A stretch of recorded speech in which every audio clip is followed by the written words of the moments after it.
Hello everyone, कैसे आप सब। आशा करती हूँ कि आप सब मज़े में होंगे। तो मैं भी ठीक ठाक हूँ और अभी मैं यहाँ पे बना रही हूँ लंच। तो लंच बनाने के लिए मैंने यहाँ पे चूज़ किया है कोमड़ी वड़े। सॉरी, कोमड़ी नहीं, यहाँ पे मैं बना रही हूँ मालवनी वड़े या फिर कोकणी वड़े। अब क्या है ना कि ये जो वड़े का मिक्स है ये मुझे मॉल में मिला था और एक के ऊपर एक फ्री मिला था। आपको सबको पता है कि हम लेडीज़ को फ्री की चीज़ें कितनी पसंद है, तो मैं क्यों इसे छोड़ देती। तो मैंने भी इसे ले लिया और आज मैं इसे बना रही हूँ चने के साथ में। इसको अगर आप चिकन के साथ बना के खाएँ तो ये कोमड़ी वड़े हो जाएंगे आपके लिए। और बहुत सारे भागों में ना इसे चिकन के साथ सर्व किया जाता है। मैं यहाँ पे सिंपल जो हमारी चने की सब्ज़ी है उसके साथ में इसे बना रही हूँ। इंस्ट्रक्शन जैसे दिया गया है पैकेट पे वैसे वैसे मैं फॉलो कर रही हूँ और इसे बना रही हूँ। तो आप देखिए, और उसके साथ साथ मैं आपसे कुछ बात भी करूँगी। देखिए, इस समय सोशल मीडिया प्लेटफॉर्म्स जो है वो बहुत इम्पॉर्टेंट रोल प्ले कर रहे हैं। जो भी कोई इंसिडेंट हो जाता है इन सोशल मीडिया से, अलग अलग चैनल्स है, यूट्यूब पे है, फेसबुक पे अकाउंट्स है, कोई ना कोई इधर से उधर हमें इन्फॉर्मेशन मिल जाती है। अब कभी कभी ना ये चीज़ें हद से ज़्यादा हो जाती है जो लोगों के लिए डिस्टर्बिंग होती है। जैसे कि कोलकाता में जो लेडी डॉक्टर के साथ हुआ है, वो जो दरिंदगी हुई है ना, वो शब्दों में अगर कोई बयां कर दे या फिर कोई सुना दे, बस देखने से सुनने से ही हम जो है ना इतने इमोशंस हैं हम इंसानों में कि वो जाग जाते हैं। इसके पहले भी रेप केसेस हुए हैं जिसमें जो विक्टिम है उसका चेहरा नहीं दिखाया गया था। तो ऐसा नहीं है ना कि चेहरा नहीं दिखाया इसलिए हमारे मन में उसके लिए कोई दया भावना नहीं आई या फिर हम में कोई क्रोध निर्माण नहीं हुआ इस घटना के प्रति। नहीं होता है, बस वो कह देना ही हमारे लिए काफ़ी हो जाता है। किसी ने हमें बता दिया ना कि उस समय उस लड़की के साथ क्या क्या हुआ था, तो बस वो बहुत बहुत काफ़ी हो जाता है उस चीज़ के लिए।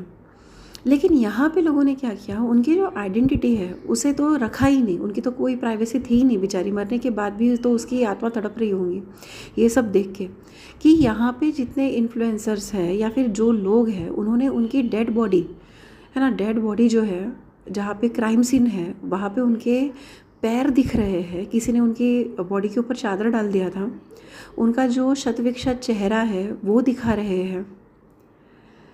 क्या हम दिखाना चाहते हैं लोगों को, क्या दिखाना चाहते हैं कि हम में इतनी भी इंसानियत नहीं है कि हम डेड बॉडीज़ को दिखा रहे हैं वहाँ पे, और वो भी ऐसी कंडीशन में, उसका भी हम अनादर कर रहे हैं बस कुछ व्यूज़ के लिए, बस कुछ लाइक्स मिल जाए, बस मेरा जो ये वीडियो है जो वो वायरल हो जाए। अरे इससे हम हमारे कितने गिरे हुए इंसान हैं वो दिखा रहे हैं हम। जहाँ तक उनके फेसबुक से निकाली हुई फ़ोटोज़ जो इधर उधर वायरल कर दी लोगों ने, वहाँ तक भी मुझे ठीक लगा। चलो, निर्भया की जो फ़ोटोज़ है वो बहुत बहुत सालों के बाद हमें दिखाई दी। हैदराबाद में जो हुआ है बर्बरता, उसका भी जो विक्टिम है उसका भी चेहरा हमने बहुत सालों के बाद देखा है। लेकिन वो जो क्राइम सीन की जो फ़ोटोज़ दिखाई ना, वो इतनी डिस्टर्बिंग थी, मैं सच बताती हूँ।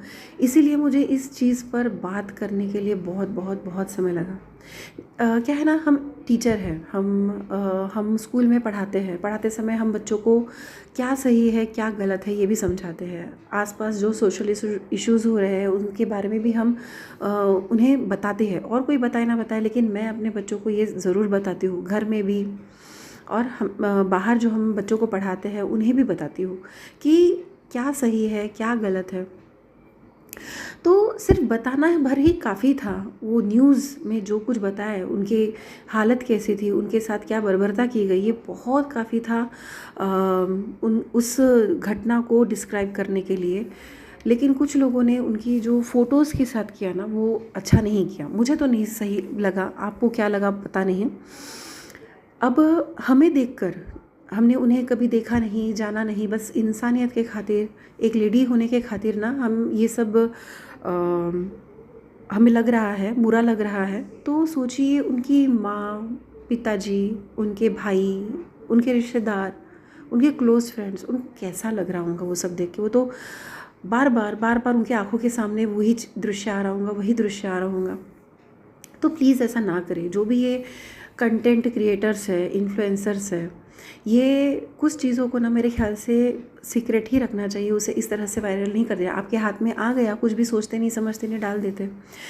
तो इसका सामने वाले पे क्या इम्पैक्ट पड़ेगा, सामने वाला उसको कैसे हैंडल करेगा, ये आपको नहीं पता होता है।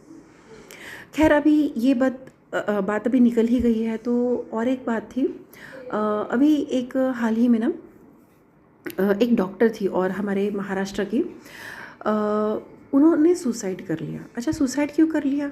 क्योंकि उनके जो हस्बैंड है वो उन पर शक करते थे। तो उन्होंने एक सुसाइड नोट लिखा और सुसाइड नोट में उन्होंने बहुत प्यार से कहा ये सब चीज़ें कि आप मुझ पे ट्रस्ट नहीं करते थे, शक करते थे। तो उसे गायनोकोलॉजिस्ट बनना था। पता नहीं उस डॉक्टर ने भी कितनी मेहनत की होंगी इस पद पर आने के लिए, डॉक्टर बनने के लिए। क्योंकि आज भी हमारे घर में छोटे बच्चे हैं, हमें भी पता है कि कितनी मेहनत करनी पड़ती है, ऐसे कोई डॉक्टर नहीं बन जाता है।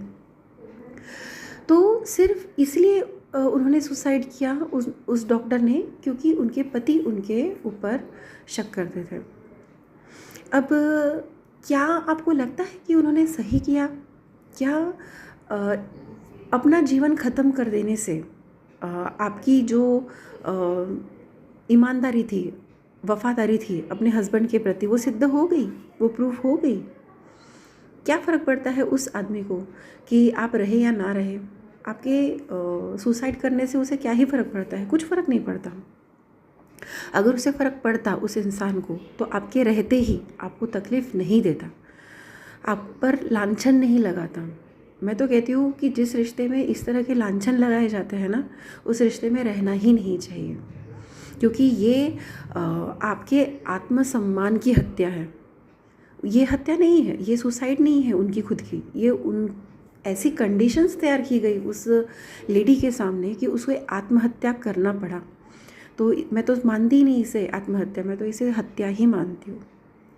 तो प्लीज़ हमारे आसपास होने वाली ये जो घटनाएं हैं, ये जो औरत है, औरत के पीछे ये जो चीज़ें हो रही है ना, ये देख के तो मैं सच में कहती हूँ कि अगले जन्म मोहे बिटिया ना कीजो, बिल्कुल ना कीजो। अगर हमारे समाज में लड़कियों का इतना पढ़ के लिखने के बाद भी अगर यही हाल है, तो लड़कियां तो ना ही होना अच्छा है। फिर कभी कभी मैं सोचती हूँ ना, वो पहले के जो लोग थे ना, वो लड़कियों को मार देते थे, शायद इसी के लिए मार देते होंगे कि इसका ज़िंदा रहने के बाद भी इसे बाहर हर जगह पे अग्नि परीक्षा ही देनी होती होंगी। अगर बेटियों को भी खुल के जीना है, आज़ादी से काम करना है, अपना करियर बनाना है, तो इसके लिए ज़रूरी है कि हम हमारे बेटों को भी थोड़ी सी सद्बुद्धि दें, उन्हें भी अच्छी आदतें लगाएं और अच्छे संस्कार दें। तो बस आज की वीडियो के लिए इतना ही, मिलते हैं नेक्स्ट वीडियो में।